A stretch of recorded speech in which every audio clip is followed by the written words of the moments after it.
Giscard d'Estaing, dans une interview au journal La Montagne de Clermont-Ferrand, déclare « Les accusations contradictoires et les campagnes dirigées contre moi n'ont aucune prise sur le jugement des Français. J'ai confiance dans leur jugement. » Ceux qu'on appelle les petits candidats sont surtout intéressés par le premier tour. C'est en tout cas ce qu'affirme Arlette Laguiller, qui appelle les électeurs à voter pour elle afin de donner un avertissement aux quatre grands, et notamment à Georges Marchais, qui l'accuse d'être soutenu par la droite. La candidate de Lutte ouvrière l'a redit samedi à Lille, où l'avait suivi Jean-Claude Renaud.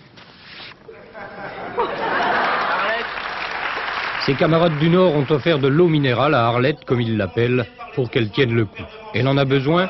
La candidate qui arrive à la tribune comme elle s'installe au bureau chaque matin, qui a pris un congé sans solde pour faire sa campagne, est devenue la cible du Parti communiste. L'Humanité l'accuse de rouler à droite. Alors, la révolutionnaire trotskiste a répliqué durement. Quand on est calomnié par Marchais et par son journal L'Humanité, on est en compagnie de Valessa, et ce n'est à mon avis pas une si mauvaise compagnie.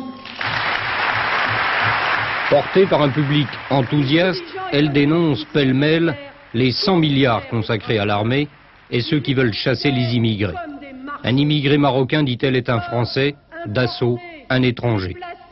Elle ne craint pas les contradicteurs qui, après son discours, lui reprochent de n'avoir pas de programme précis. Tout simplement pour faire pression sur les salaires. En particulier, je le sens au niveau des débats que nous organisons.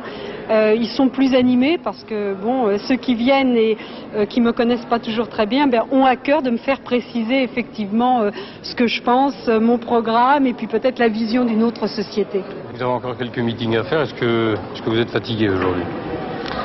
Un petit peu, mais enfin, j'ai un moral de fer et c'est ça qui compte. Camarades, nous vous donnons rendez-vous. La preuve, elle l'administre elle-même. Dans la salle du conservatoire de musique, c'est elle qui entonne l'Internationale.